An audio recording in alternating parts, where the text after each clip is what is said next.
अभी रिसेंटली आपने यूएसए में एक इंडियन महिला का किस्सा तो सुना ही होगा। यूएसए के एक स्टोर से ऑलमोस्ट $1300 का सामान उड़ाने की कोशिश और पकड़े जाने पर I'm really sorry. I'm ready to pay for this. Don't embarrass me या I don't mind paying for it या राइट बोल हो रही थी और सेकंड हैंड एम्बेरसमेंट मुझे हो रही थी। इन मैडम के कहने का सीधा मतलब था कि 100-200 ले लो और बात को रफा दफा करो, जो अक्सर हम अपने देश में करते हैं।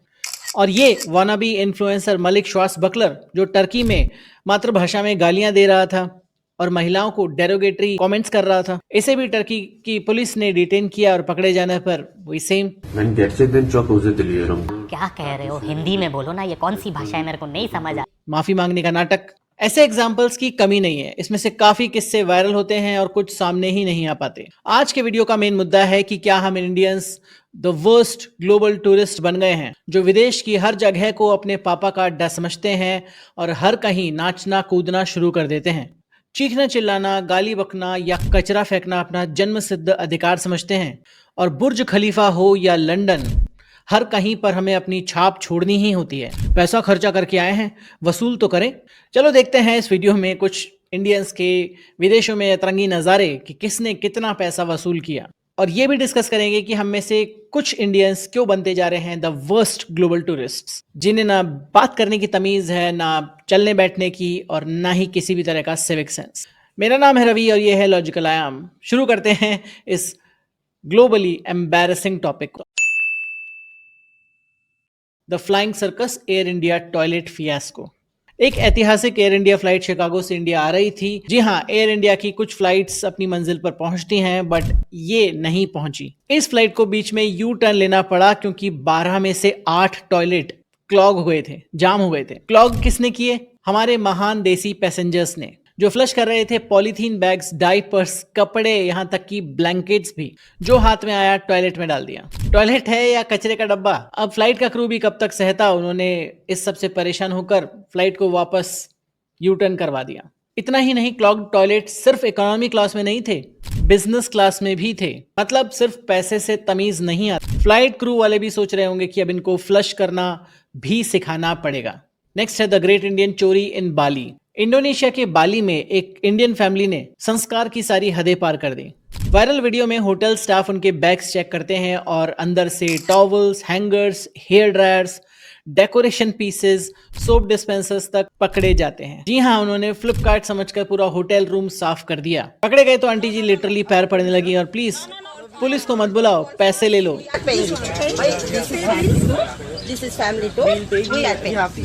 ये सब नाटक करने लगी। हमारे देश में हर किसी को रिश्वत लेने की और देने की इतनी आदत पड़ चुकी है कि हम हर जगह जब पकड़े जाते हैं तो ये ब्रह्मास्त्र निकाल लेते हैं कि 100-50 लो और हमें जाने दो। अगेन भारत के लिए और भारतीयों के लिए ग्लोबल एम्बैरेसमेंट। थाईलैंड तो वैसे ही बदनाम है, असली प्लेयर्स तो कुछ इंडियंस हैं। पटाया के बीच पर कुछ इंडियन टूरिस्ट ने दारू पीकर ऐसा हंगामा किया कि बीच पर ही पब्लिक में मूत्र विसर्जन शुरू कर दिया। वीडियो में साफ दिख रहा था कि कुछ लोग दारू पीने के बाद ओपनली बीच पर ही यूरिनेट कर रहे थे। थाईलैंड वाले भी सोच रहे होंगे कि ये नमूने कहां से आ गए। मेरा भारत महान, फेस पाम। नेक्स्ट है the line breaking epidemic.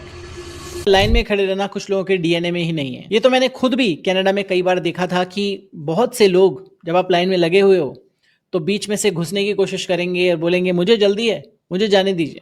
1 inch का गैप भी देखा नहीं कि बीच में घुसने लग जाते हैं। और हम जैसे कुछ लोग बोलते हैं कि हाँ हाँ आप आ जाइए, मेरे पास तो पूरा दिन है। कुछ देसी लोग कभी इमिग्रेशन की लाइन में, कभी टूरिस्ट अट्रैक्शन पर, और कहीं पर भी जहां पर उनको दिखता है एल्बो मार मार के हम फर्स्ट करने की कोशिश करते हैं। भेलपुरी एट 35,000 फीट, ये वाला तो प्योर कॉमेडी गोल्ड है। फ्लाइट में एक इंडियन फैमिली ने क्या किया कि अपना हैंड बैग से टमाटर, प्याज, धनिया निकाला मिड फ्लाइट और प्लेन में ही भेल बनाने बैठ गए। They even asked the air hostess to bring the knives and cutting board. Flight crew ने मना किया कि नहीं, हम आपको नहीं दे सकते कुछ भी, तो उन्होंने खुद ही अपना जुगाड़ निकाल लिया और प्लास्टिक के स्केल से सब्जियां काटने लगे। पूरे प्लेन में भेलपुरी की स्मेल फैल गई और लोगों ने भी कहा कि बीच छवा में ये कौन सा ठेले वाला आ गया। ये जितने भी फैमिली मेंबर्स थे अलग अलग सीटों पर बैठे थे और जरा धनिया देना, जरा मसाला देना कह कर उन्होंने पूरे प्लेन में इस तरह से कोहराम मचा दिया। Again a face palm moment for all of us. ऐसे ही एक और इंसिडेंट था केनिया से। एक इंडियन टूर ग्रुप सफारी पे गया और वहां जीप के बाहर लटक के चिल्लाना, एनिमल्स को परेशान करना और कचरा फेंकना शुरू कर दिया।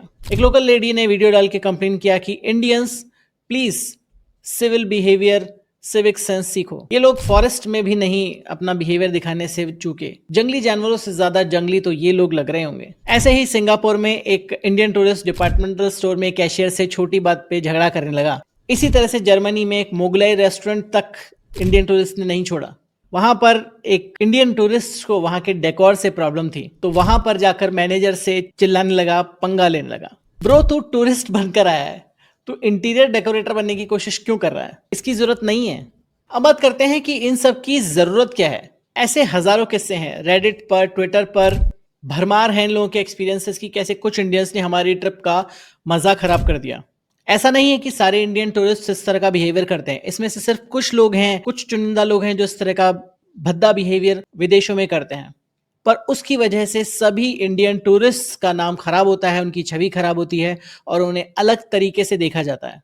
पर बहुत सारे इंडियंस इतने एरोगेंट हैं, इतने अंधे हैं कि उन्हें रियलाइज ही नहीं होता कि वो गलत कर रहे हैं तो क्यों गलत कर रहे हैं। यहां तक कि कई जगहों पर एक टर्म चल पड़ा है, अगली इंडियन टूरिस्ट्स। पहले टर्म चलता था अगली अमेरिकन्स, अब वो टर्म रिप्लेस हो गया है अगली इंडियंस से, जिन्हें कल्चरल सेंसिटिविटी नहीं है जिस जगह पर वो जा रहे हैं। इतनी बदनामी की बात है कि स्विट्जरलैंड के एक होटल को नोटिस डालना पड़ा स्पेसिफिकली इंडियंस के लिए कि प्लीज हॉलवे में धीरे बात करिए और ब्रेकफास्ट बफे का सामान रूम में मत लेके जाइए।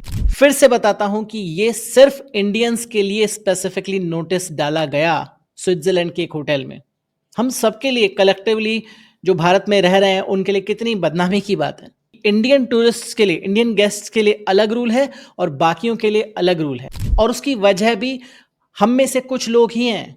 अब ऐसा नहीं है कि बाहर जाने वाले टूरिस्ट में सिर्फ इंडियंस ही खराब हैं। जैसा मैंने बताया कि अमेरिकन्स की भी छवि खराब है और चाइनीज की भी छवि खराब है, बट ये सोचकर हम बैठ जाएं कि चाइना वाले खराब हैं तो हम भी खराब बिहेवियर करेंगे, इससे प्रॉब्लम का समाधान नहीं होने वाला।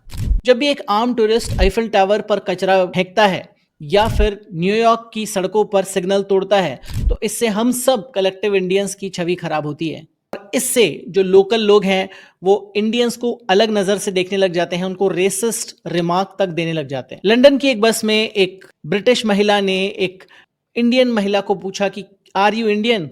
उसने कहा यस, तो उसको बोला कि निकल जाओ मेरे देश से, go back to your country. क्यों? क्योंकि उनका जो एक्सपीरियंस है शायद भारतीयों को लेकर खराब रहा होगा। अब उसको वो जनरलाइज करते हैं सभी भारतीयों पर जो विदेश में जा रहे हैं या विदेश में रह रहे हैं। अब बात करते हैं कि वाई सम इंडियंस, अब क्योंकि हम सबकी बात नहीं कर रहे हैं, हम कह रहे हैं कुछ इंडियंस इस तरह से बिहेव क्यों करते हैं। सबसे पहला रीजन है जुगाड़ culture and getting away with anything mentality. हम भारत के लोग एक चीज में बहुत अच्छे हैं, जुगाड़ करने में, शॉर्टकट्स बनाने में, चालाकी करने में। बचपन से हमें सिखाया जाता है कि सिर्फ अपने बारे में सोचो, अपना काम निकालने पर फोकस करो, अपना काम बनता भाड़ में जाए जनता वाला एटीट्यूड हमें बचपन से ही सिखाया जाता है। और जब ये चीज देखते देखते हम बड़े होते हैं तो हम देखते हैं कि हर चीज को जुगाड़ से या बाईपास करके, शॉर्टकट लेकर हम कर सकते हैं। अगर हमने ट्रैफिक लाइट क्रॉस करी तो पुलिस वाले को 100-200 देकर हम अपना काम निकाल सकते हैं। रोड पर हमने थूक दिया तो कोई हमें पूछने वाला, कोई हमें रोकने वाला नहीं है। या फिर अगर लाइन बहुत लंबी है तो हमें उस लाइन में लगने की जरूरत नहीं, हम बीच में उस लाइन को अपनी कोहनियों से तोड़ सकते हैं। बेसिकली द एटीट्यूड इज कि I can get away with anything, जिस बात को हम अपने सिविक सेंस वाले वीडियो में डिटेल में एक्सप्लेन कर चुके हैं कि जो हैबिट हम इंडिया में सीखते हैं उसी हैबिट को, उसी एटीट्यूड को हम सूटकेस में पैक करके विदेश में लेके चले जाते हैं, जिससे आते हैं लैक ऑफ सिविक सेंस और इंफ्रास्ट्रक्चर इन इंडिया। हमारे यहाँ पर सफाई को या डिसिप्लिन को इतना ज्यादा जोर नहीं दिया जाता, जिसकी बात हमने अभी करी थी। जगह पर हमारे यहाँ पर चलता है एटीट्यूड है।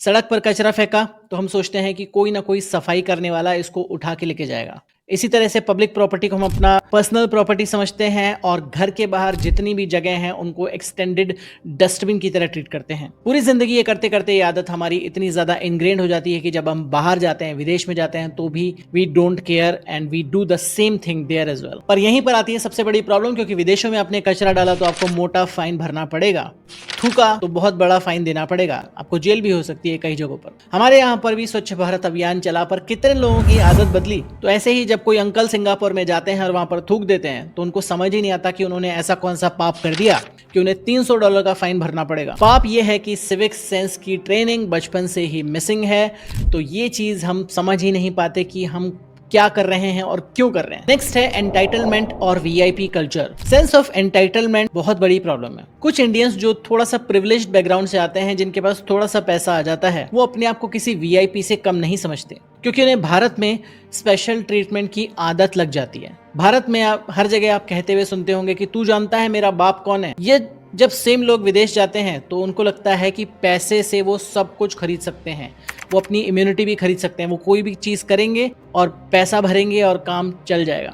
यानी रूल्स उनके लिए नहीं हैं, वो रूल्स ब्रेक कर सकते हैं। सर्विस स्टाफ को वो अपना नौकर समझते हैं, चिल्ला चिल्ला कर बात करते हैं और डिमांड करते हैं कि हर चीज उनके हिसाब से हो। इंडिया में जो अनफॉर्चुनेट वीआईपी कल्चर है, उसी से उनका ये माइंडसेट बन चुका है और वो टूटना बहुत ज्यादा मुश्किल है, क्योंकि भारत में किसी भी नेता का काफिला किसी रेड लाइट पर नहीं रुकता है। जो वीआईपी लोग हैं वो किसी भी लाइन में कभी भी नहीं लगते हैं। भारत में वीआईपी कल्चर की वजह से चल जाता है, बट विदेशों में ये वीआईपी कल्चर है ही नहीं। आप कितने भी बड़े हो, आपको लाइन में लगना ही पड़ेगा, आपको अपनी बारी का इंतजार करना ही पड़ेगा। अगर आप रूल ब्रेक करते हो तो उसका हर्जाना आपको भरना ही पड़ेगा, कि विदेश में कोई खास, कोई आम नहीं है, कोई वीआईपी नहीं है। नेक्स्ट आता है ग्लोबल एक्सपोजर की कमी, यानी फर्स्ट टाइम ट्रैवलर्स।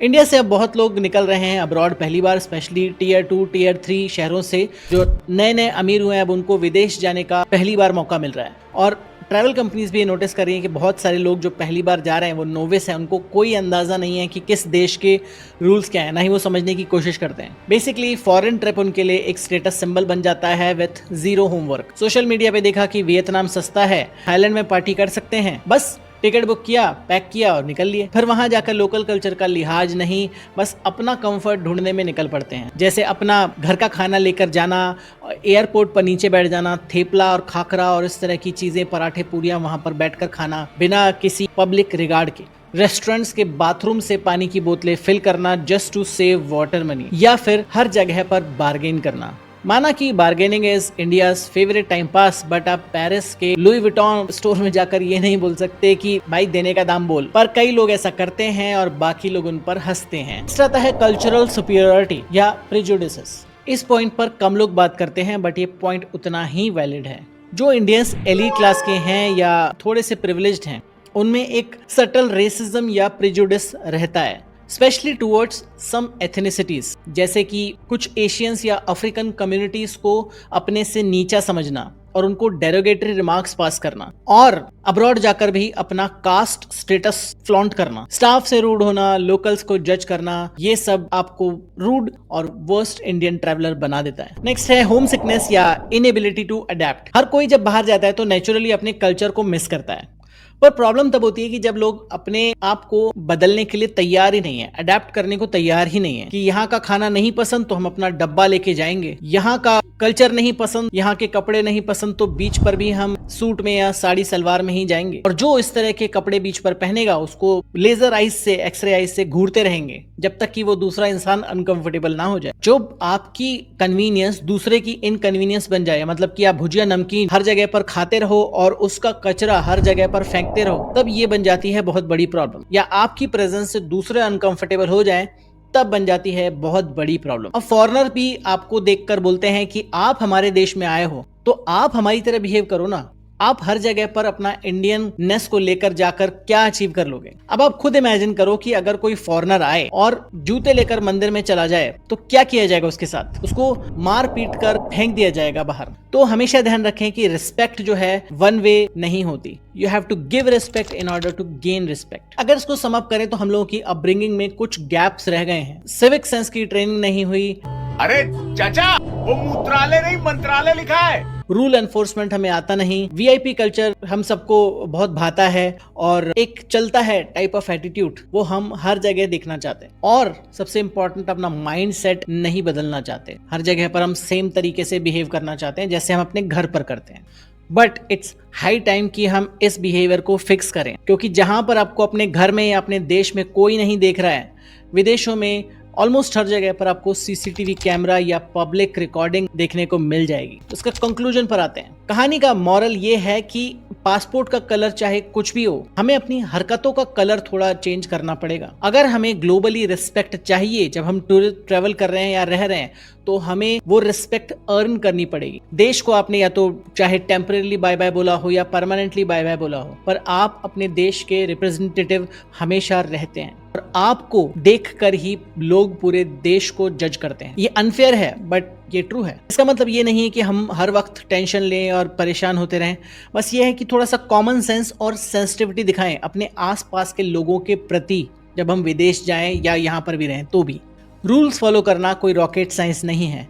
लाइन में लगने से आपके जीवन के साल खत्म नहीं हो जाएंगे। पोलाइट लैंग्वेज यूज करना, प्लीज और थैंक यू बोलने से आपकी जबान घिस नहीं जाएगी। और बिना चिल्लाए, बिना शोर मचाए आपका अब्रॉड ट्रिप का मजा उतना ही रहेगा। जिस भी देश में जाएं, वहां के लॉज और कस्टम्स की रिस्पेक्ट करें। जैसे हम एक्सपेक्ट करते हैं कि गेस्ट हमारे घर पर आए तो हमारे घर के ट्रेडिशंस की रिस्पेक्ट करें। आपने सुना होगा, when in Rome do as the Romans do. बस वही मंत्र आपको अपनाना है। तो अगर आप बुर्ज खलीफा पर जाएं तो वहां पर ग्रुप बनाकर गरबा ना करें। अगर आप लंदन जाएं, स्विट्जरलैंड जाएं तो वहां पर अपने आप को शाहरुख खान या रानी मुखर्जी समझना बंद करें। आप में से जो लोग इस तरह की हरकतें करते हैं या विदेश जाने का प्लान कर रहे हैं और इस तरह की हरकतें करने वाले हैं, तो प्लीज अभी भी वक्त है, सुधर जाओ। ना आपके लिए और आपकी आगे आने वाली जनरेशन्स के लिए विदेश भ्रमण करना और किसी एक जगह का वीजा लेना ऑलमोस्ट इम्पॉसिबल हो जाएगा। और वीजा और ट्रैवल के रूल्स जब चेंज होंगे तो सभी के लिए होंगे, सिर्फ आप में से कुछ चंद लोगों के लिए नहीं। होपफुली आपको ये वीडियो पसंद आया होगा। अगर आपने हमारा सिविक सेंस वाला वीडियो नहीं देखा है तो यहाँ पर क्लिक करके देख सकते हैं। अगर आपने चैनल को सब्सक्राइब नहीं किया, इस वीडियो को लाइक और शेयर नहीं किया तो अभी कर दीजिए। मिलूंगा ऐसे एक और अमेजिंग वीडियो में यहाँ पर। तब तक अपना ध्यान रखिए एंड बी लॉजिकल।